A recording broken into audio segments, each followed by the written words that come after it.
Okay, let's start today with a visual. I want you to picture a photograph. Mm-hmm. It's one of those official high-gloss portraits the British royal family releases. You know the type. Oh, yeah. Everyone's standing in a line, looking very stoic, very regal. Exactly, very business as usual. And in this specific shot, the color palette is almost aggressively neutral. We're talking creams, beiges, sharp black suits. It's all very safe, except for one person. The Princess of Wales, Kate Middleton. Yes, she is the literal splash of color in the frame. Your eye goes right to her. Now, usually the fashion blogs would spend a week dissecting the dress, the designer, the fit. But we are not here to talk about the dress today. We need to zoom in closer to the very top of her head. The tiara. The tiara. To the casual observer, it just looks like a beautiful, sparkly accessory, part of the uniform, right? Right. But according to the stack of reports, security logs, and internal memos we have from the Royal Collection Trust, that specific piece of jewelry, the Oriental Circlet, is effectively a witness to a crime scene. It really is.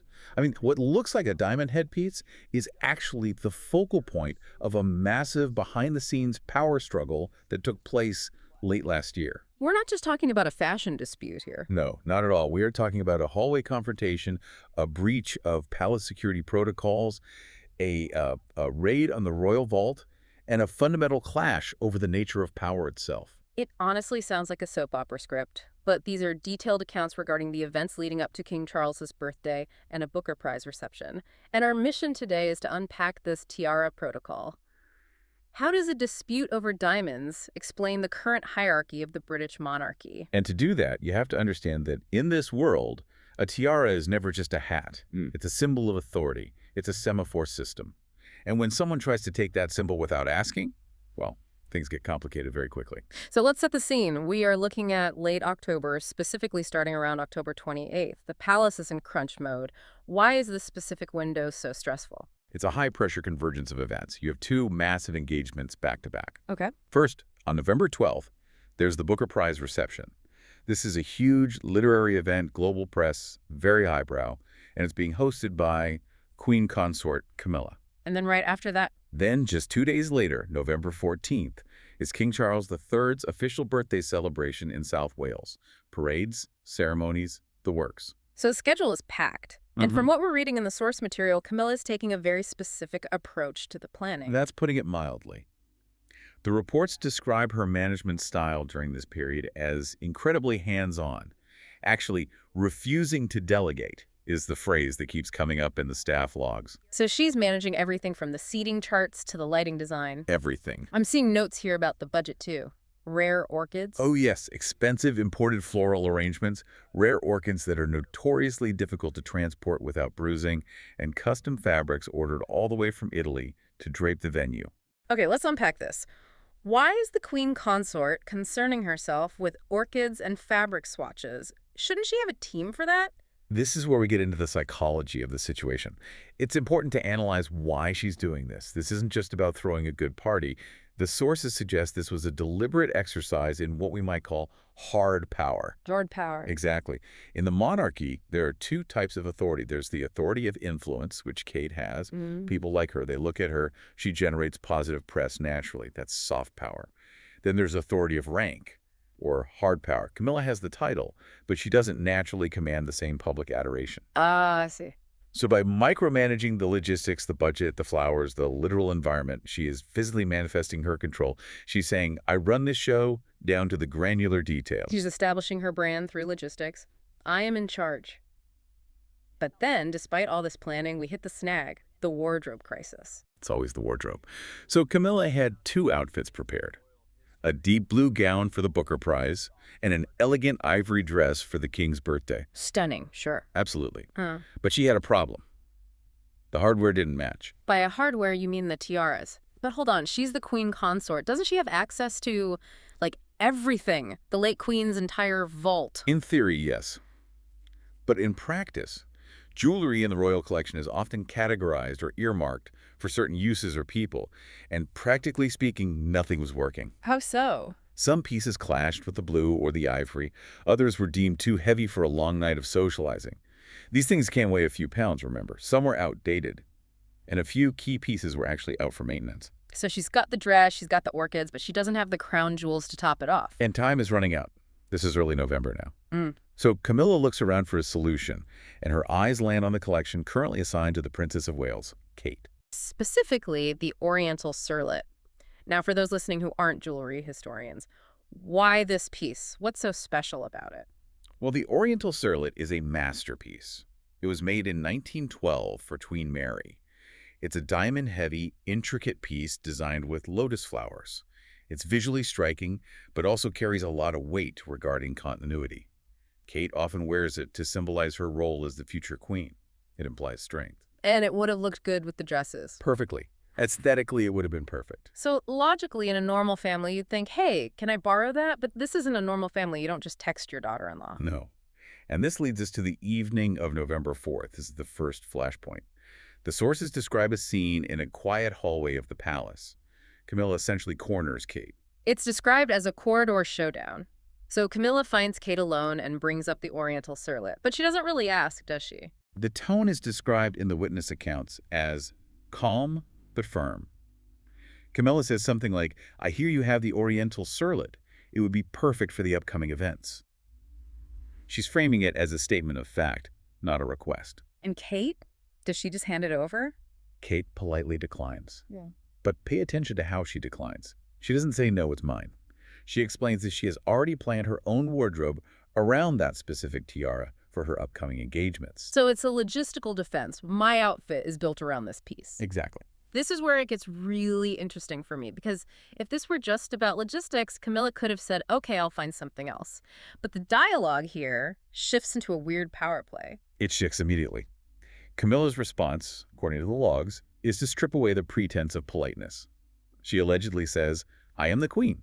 When I need something for the crown, I expect full cooperation. I am the queen. That is a heavy card to play over a hair accessory. It is. And Kate's defense is about boundaries. She says it's about preparation and mutual respect. But Camilla reportedly cuts deep here. She tells Kate she should know her place. Wow. And that everything here exists because of the crown, and since she holds the title, she decides what the crown needs. It's that clash again. Kate is arguing from a place of earned authority. I have a job. I have a schedule. Right. And Camilla is arguing from rank authority. I have the title. So Kate walks away from this encounter, probably shaking. Report says she was pale but steady.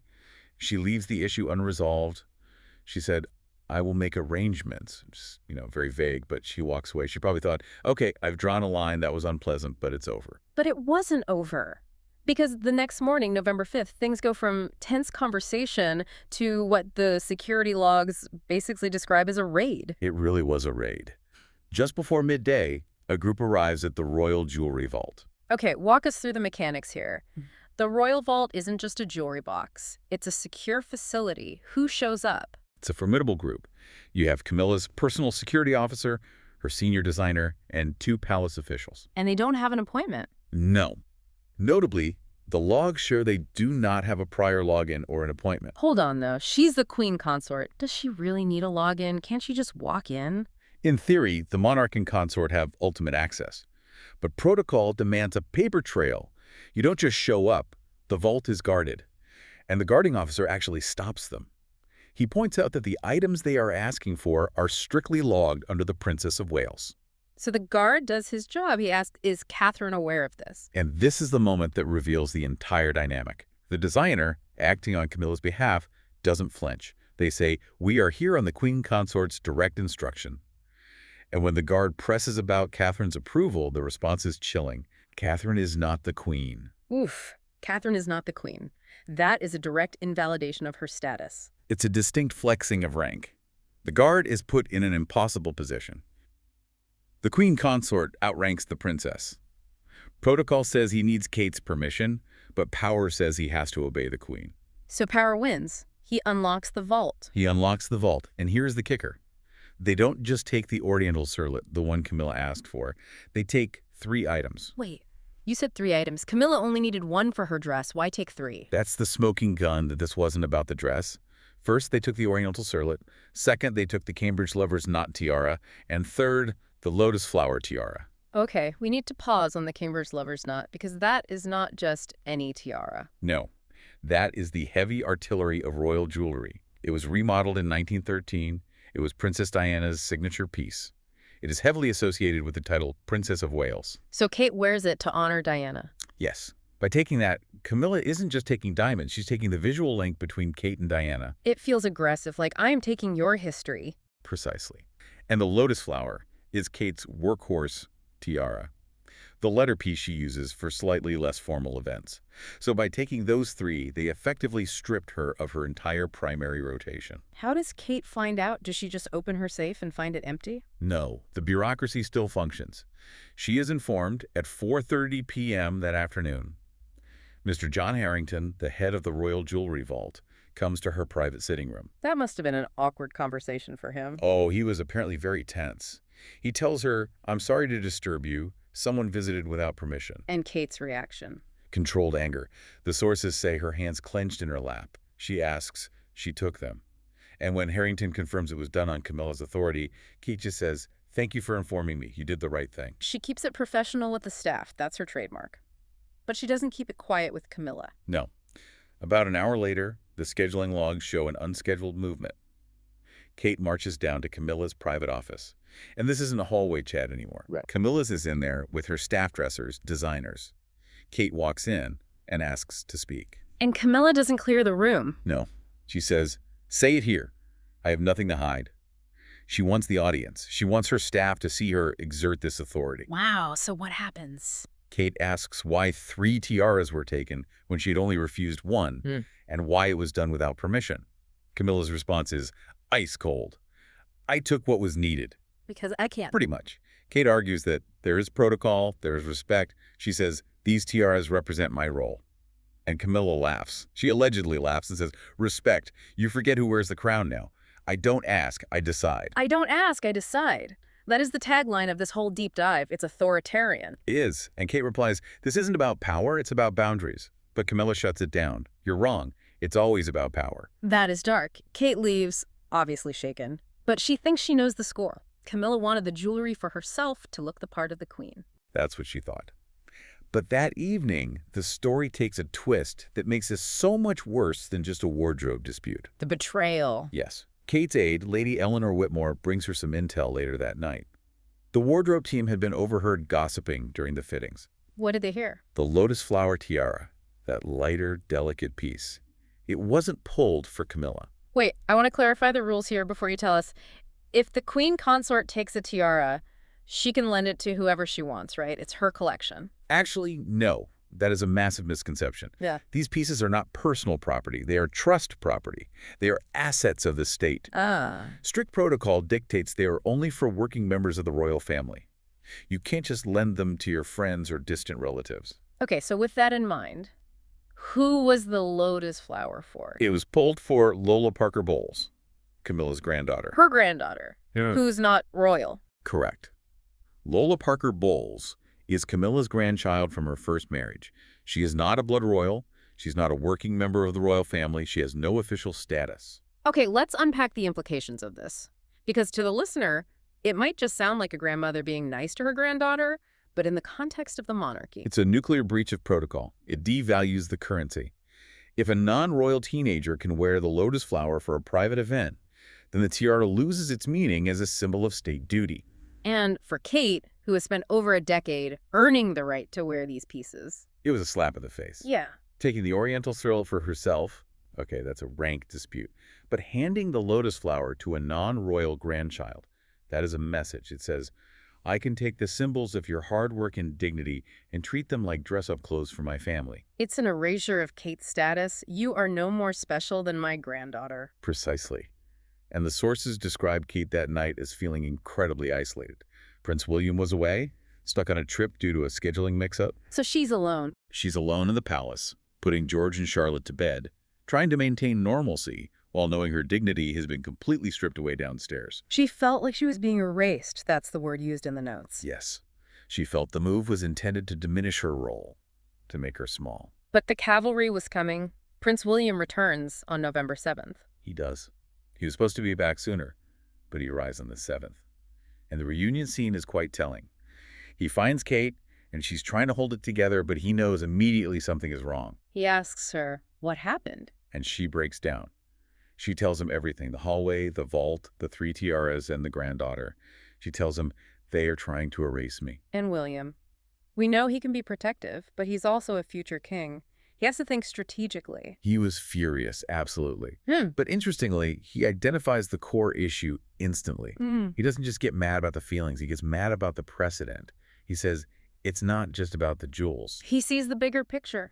If they can raid the vault today for a granddaughter, what can they do tomorrow? Right. It's about the integrity of the institution. He tells her, this doesn't end here. So we move to the resolution. The next morning, 6:54 a.m. I love the specificity of the time in the report. It shows the urgency. It's an ambush, basically. Huh. William and Kate go straight to King Charles's chambers. They catch him before the day starts. They lay it all out, but how do they frame it? Did they go in crying about feelings? No, and that's the smart play. They present the breach of protocol. They focus on the unauthorized removal from the vault, and most crucially, the use of the tiara by a non-royal. Right. That is the winning argument, because Charles, for all his faults, is a stickler for tradition. He cares about the rules of the institution. Camilla is there, I assume. She is, and she tries to defend it. She argues it was in the institution's interests to have the family look their best, which is a bit of a stretch for lending a state tiara to your granddaughter. Yeah, I don't see how that helps the monarchy's approval ratings. It doesn't, and Charles sees that. The king's verdict is swift. He sides with protocol, and by extension with William and Kate. He orders the tiaras returned immediately. So the vault is restored. The vault is restored. Yeah. And we get that closing image we started with. Kate attends the state banquet, and she is wearing the Oriental circlet. The very one Camilla tried to take. The very one. It's a silent message. She didn't say anything to the press. She didn't leak a story. She just wore the tiara. It signaled, I am still standing. My boundaries held. It's powerful visual, but let's zoom out a bit here. What does this whole saga actually tell us about the modern monarchy? Because this feels like more than just a family squabble. It highlights a massive friction point. You have the old guard rules of hierarchy, represented by Camilla saying, I am the queen, I decide. She's operating on a very old-school absolute power model. Then you have William and Kate, who are operating on a model of earned respect and professional boundaries. It's almost corporate versus feudal. Kate is saying, I have a job, I have a schedule, I have resources allocated to me. Camilla is saying, I own the company. That's a great analogy. Yeah. And the system is struggling to contain both styles. The vault raid proves that the rules are fragile. If the queen consort can just walk in and take what she wants because of her title, are there really any rules? Or is it just personality management? Exactly. And the fact that it took the king's intervention to fix it shows that the system relies entirely on the person at the very top. If Charles hadn't sided with protocol, then Kate would have been crushed. The precedent would have been set that the Princess of Wales is just a subordinate with no autonomy. It's scary to think about how fragile that position is. You can be the most popular royal in the world, the splash of color in the photo, and still be stripped of your symbols overnight. Exactly. And that brings us back to the provocative thought I want to leave you with. We look at these tiaras as pretty objects, historical artifacts. But in a system built entirely on symbols, a tiara is never just a hat. It is a weapon. It is a shield. And in this case, it was the battlefield. Right. And if the rules of the royal vault, which should be the most secure, sacred protocol in the palace, can be broken so easily just because someone felt like flexing their power, what other unbreakable royal protocols are actually just suggestions? What else can be taken if the mood strikes? That is a lingering question. The photo looks perfect, but the story behind it is fractured. Power is never as static as it looks in a portrait. Well, thank you for guiding us through the hidden corridors of the palace today. I'll never look at a tiara the same way again. A pleasure. And to you, listening, thanks for diving deep with us. We'll catch you on the next one.